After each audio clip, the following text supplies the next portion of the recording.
ओम शांति। 25/9/2023। मीठे बच्चे, तुम्हारे दर पर कोई भी आए उसे कुछ न कुछ ज्ञान धन देना है। पहले फॉर्म भराओ, फिर दो बाप का परिचय दो। प्रश्न है, जादूगर बाप की जादूगरी कौन सी है?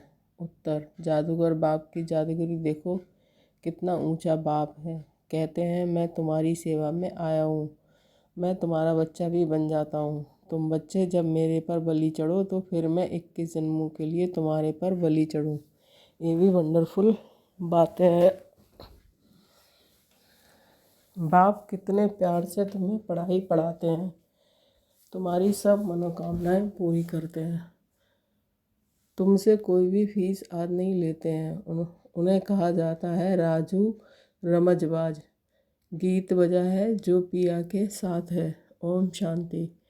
पिया और वर्षा, जो पिया के साथ है उसके लिए बरसात है। किस प्रकार की? इसको ज्ञान वर्षा कहा जाता है। ज्ञान वर्षा कौन करते हैं? ज्ञान का सागर। अब ये गीत जिन्होंने गाया या बनाया वह तो कुछ नहीं जानते। तुम हो लकी ज्ञान सितारे। तुम ज्ञान सागर के बच्चे बने हो, इसलिए तुमको ज्ञान सितारे कहा जाता है। बाप से ज्ञान ले रहे हो। नॉलेज की हमेशा एम ऑब्जेक्ट होती है, कुछ ना कुछ प्राप्ति का रास्ता मिलता है। अब तुम बच्चे जानते हो बेहद के बाप द्वारा बेहद का वर्षा लेना है। वह है पारलौकिक बाप। तुम्हारे पास कभी कोई नए जिज्ञासु आते हैं तो फॉर्म भरने से डरते हैं, तो उनको समझाना चाहिए, क्योंकि फिर भी तुम्हारे पास आए हैं तो कुछ ना कुछ विचारों को मिलना चाहिए।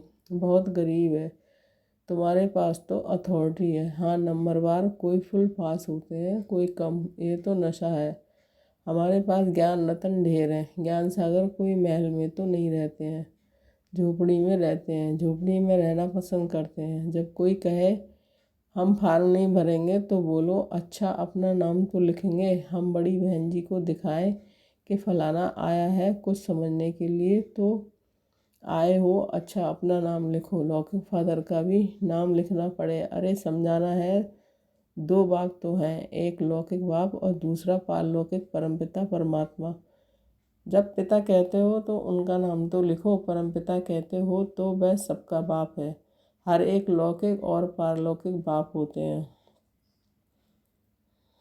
भक्ति मार्ग में दोनों बाप हैं। सतयुग त्रेता में लौकिक फादर तो है, पारलौकिक का नाम भी नहीं लेंगे। ये बातें तुम बच्चों को समझकर फिर समझाना है। कितनी सहज बातें समझाई जाती हैं। जिसको गॉड फादर कहा जाता है वह परलोक में रहने वाला बुद्धि में आता है। बरोबर सतयुग त्रेता में पारलौकिक बाप को याद नहीं करते, या तो सब याद करते हैं। तो समझाना है, लौकिक फादर का नाम लिखा है, अब पारलौकिक फादर का नाम लिखो। सब जीव की आत्माएं उस पारलौकिक परमपिता को याद करती हैं। वह एक ही है। जैसे आत्मा निराकार है वैसे वह भी निराकार है। उनका तो कोई सूक्ष्म व स्थूल शरीर नहीं है। उनको सर्वव्यापी तो कह नहीं सकते। लौकिक बाप को कभी सर्वव्यापी नहीं कह सकते। क्या सर्वव्यापी कहने से वर्षा मिल सकता है? फिर पारलौकिक बाप को सर्वव्यापी क्यों कहते हैं? पारलौकिक बाप को सब इतना याद करते हैं तो ज़रूर उनसे भी वर्षा मिलना चाहिए। रचना को रचता से वर्षा तो चाहिए ना। ऐसे नई नई बातें समझने से झट समझ जाएंगे। तुम अनुभव से बतलाते हो। उस बाप से वर्षा पाने की युक्ति बताई जाती है। वह बाप है स्वर्ग का रचयिता। तुम जानते हो भारत जीवन मुक्त था, अब जीवन बंद है। दुख से लिबरेट करने वाला बाप ही है। ये त्रिमूर्ति सहित लक्ष्मी नारायण का चित्र बहुत अच्छा है, हर एक के पास होना चाहिए।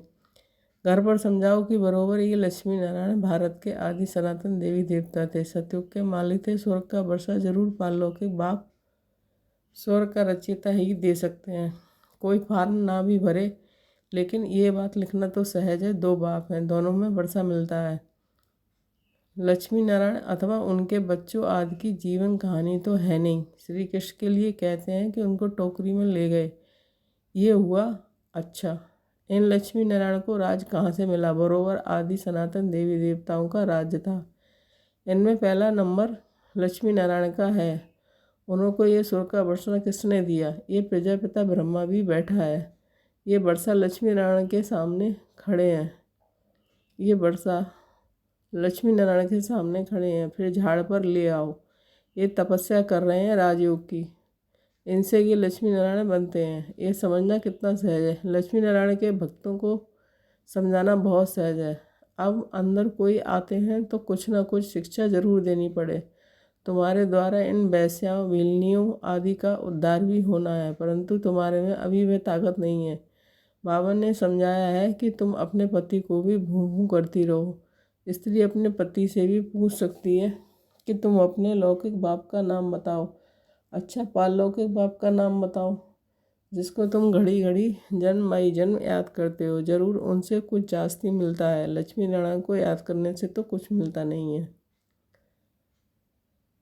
बाप आकर तुम्हारी इतनी सेवा करते हैं, बेगर मांगे तुमको पढ़ाते हैं, कहते हैं आओ तुमको स्वर्ग में ले चलें, अभी सभी मनोकामनाएं पूर्ण करते हैं। नर नारायण का चित्र भी है ना। पूजा लक्ष्मी की होती है, समझते हैं लक्ष्मी से संपत्ति मिलेगी। ये सब भक्ति मार्ग की बातें हैं। लक्ष्मी स्त्री धन कहाँ से लाएगी? उनको जरूर पति से मिलता है। पुजारी लोग ये कुछ भी नहीं कह जानते हैं। तुम बच्चों को समझना पड़े कि तुम भी अभी समझते हो। आगे हम क्या करते थे, कुछ भी नहीं समझते थे।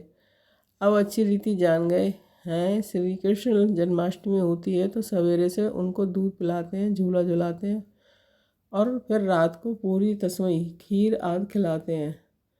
क्या इतने में इतना बड़ा हो गया जो पूरी तस्मई खाने लायक हो गया? ये भी समझने की बातें हैं ना। तुम जानते हो कि ये राधे कृष्ण की फिर लक्ष्मी नारायण बनते हैं। शिव बाबा उनको ये पद दिलाते हैं। शिव को कभी पूरी तस्मई याद नहीं खिलाते, उन पर सिर्फ दूध चढ़ाते हैं। अब शिव बाबा तो है निराकार, जिसका कोई नाम रूप नहीं है। उन पर दूध आदि चढ़ाने का मतलब क्या है? उनको कुछ खिलाते नहीं हैं, निराकार है ना। श्री कृष्ण को रोटी आदि खाने के लिए मुख है। शिव पर कुछ नहीं चढ़ाते, शंकर पर चढ़ाते हैं, शिव पर नहीं। शंकर का तो फिर भी आकार रूप है ना, दोनों एक तो हो नहीं सकते। अब बाबा कितनी नॉलेज दे देते हैं, कितनी गुप्त बातें हैं। तुम गोपिकाएं शिव बाबा की हो। शिव को फिर से बालक भी कहते हैं। ये भी शिव बाबा पूछते हैं कि तुमने शिव को बालक क्यों बनाया? वर्षा बालक को दिया जाता है। पहले जब तुम बलि चढ़ो तभी शिव बाबा बलि चढ़े। ये भी है, बाप बच्चे पर बलि चढ़ते हैं, परंतु कहते हैं पहले तुमको बलि चढ़ना है तब मैं चढ़ूँ। बलि चढ़ना अर्थात अपने आप को अपना बच्चा बनाना, उनकी पालना करना। कितनी वंडरफुल बातें हैं। माताएं हैं ना, पुरुष भी शिव बालक को अपना वारिस बनाते हैं। शिव बाबा को जादूगर कहते हैं ना। लक्ष्मी नारायण जादूगर नहीं है। ये बड़ी गुप्त बात है, बिरला कोई समझ सकते हैं। अपरोक्ष भी बतलाते हैं। तुम बच्चे अनुभवी हो। बाबा ने साक्षात्कार किया, मम्मा ने कोई साक्षात्कार नहीं किया। फिर भी मम्मा सबसे देखी गई। सबको तो साक्षात्कार नहीं होगा। ऐसे तो बहुतों को साक्षात्कार हुए हैं, आज है नहीं। साक्षात्कार से कोई कनेक्शन नहीं है। ये तो है धारण करने और कराने की मीठी बातें। जादूगर राजू रमजबाज तो है ना। जादूगर लोग बहुत तीखे तीखे होते हैं, संतरे निकाल दिखाते हैं, सिर काट कर फिर जोड़ देते हैं। आगे बहुत जादूगरी दिखाते थे। अब बच्चे जान गए हैं बाबा की ही महिमा गाई जाती है। तुम्हारी लीला अपरम अपार है, तुम्हारी गतिमत न्यारी है। बाप कितनी श्रीमत देते हैं, श्रीमत से तुमको श्रेष्ठ देवता बना रहे हैं। श्री श्री कहा जाता है निराकार शिव बाबा को। लक्ष्मी नारायण को ऐसा श्रेष्ठ किसने बनाया? जरूर उनसे श्रेष्ठ से श्रेष्ठ होगा। बाबा से हम ये इल्म विद्या सीखते हैं कि मनुष्य को देवता कैसे बनाया जाए। अभी तुम सब सीताएं रावण की जेल में शोक वाटिका में दुख उठा रही हो। राम राज्य में कभी शोक होता ही नहीं है, तो जिससे वर्षा मिलता है उनको याद करना है ना। हम आत्मा हैं ये भी मानते हैं। पूछो हमारे लौकिक बाप का नाम क्या है, पारलौकिक बाप का नाम क्या है? बाप को सर्वव्यापी तो नहीं कहेंगे। बाप माना वर्षा, बेहद के बाप से बेहद का वर्षा मिलता है। अब वह रावण ने छीना हुआ है, इसलिए कहा जाता है माया जीते जगत जीत। माया पर जीत पानी है। मन तो तूफानी घोड़ा है, खूब पछाड़ने की कोशिश करेगा। बाबा ने अब तुम्हारी बुद्धि का ताला खोल दिया है। तुम राइट और रॉन्ग को समझ सकते हो। तुम समझा सकते हो कि अब ये दुनिया बदल रही है। माहवारी लड़ाई हो तो ज़रूर लगनी है, उसमें सब विनाश होंगे। यादव मूसलों से अपने ही यादव कुल का विनाश करते हैं। पांडव कुल की जीत होनी है, परंतु दिखाया है पांच पांडव, वे भी पहाड़ों पर गल मिले। बाकी क्या हुआ? कुछ नहीं। राजयोग सिखाया तो कुछ तो बचे होंगे, पिल्ले थोड़ी हो जाती है। ये सब बातें तुम अभी जानते हो। दिखाते हैं श्री कृष्ण सागर में पत्ते पर आया। श्री कृष्ण को तो गर्भ महल में आते हैं। गर्भ जेल से दुख होता है, सागर तो गर्भ महल है, बड़े आराम से बैठा रहता है। जन्म जन्मांतर से ये गीता का ज्ञान भगवत आज सुनते आए हैं, भक्ति मार के धक्के खाते आए हैं। अभी बाप तुमको एक सेकंड में स्वर्ग का मालिक बनाते हैं, उसको भाभी कहते हैं। परंतु भाभी किसकी? भाभी ड्रामा की कहेंगे, बना बनाया ड्रामा है ना। मनुष्य तो सिर्फ भाभी कहते रहते हैं, समझते कुछ भी नहीं है। तो जब कोई आए पहले पहले ये बात बता दो कि दो बाप हैं। बालों के बाप स्वर्ग का रचता है, उसने तो स्वर्ग का वर्षा दिया है, और आज से 5000 वर्ष पहले स्वर्ग था, अभी तो नरक है। तुम वर्षा ले सकते हो, हम भी बेहद के बाप से वर्षा ले रहे हैं। ये भारत भगवान की जन्मभूमि है। जैसे इब्राहिम, बुद्ध आदि की इतनी अपनी जन्मभूमि है। तुम बच्चे जानते हो बाप आए हुए हैं, वर्षा दे रहे हैं। तुम बच्चों को रहमदिल बनना है।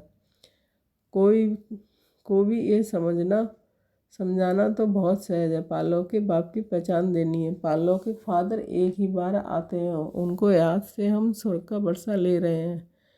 बहुत सहज है। ऐसी ऐसी बातें अच्छी रीति धारण करो और समझाओ।